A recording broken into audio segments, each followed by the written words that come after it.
Hello there, this video will help you understand the table controls in the Meetup format in Airmeet. Let's get started. Whenever you are in the lounge and you want to join the table, just click on Join button.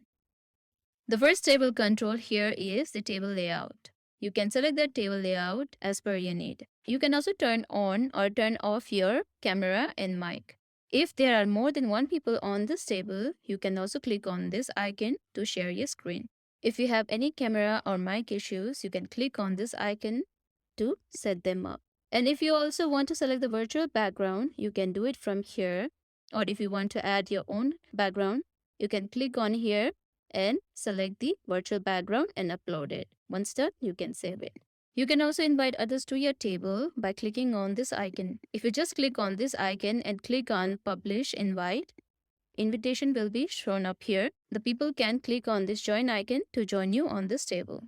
You can also chat with others by clicking on this table chat icon, or you can also see the table participants by clicking on here. You can hide this section by clicking on this icon. You can also minimize the table if you want to by clicking on here.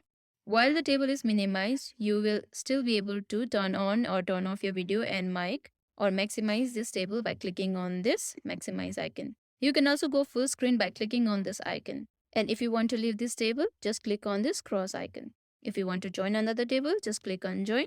If you want to leave, then click on this cross icon. Hope this video was helpful. Thank you for watching.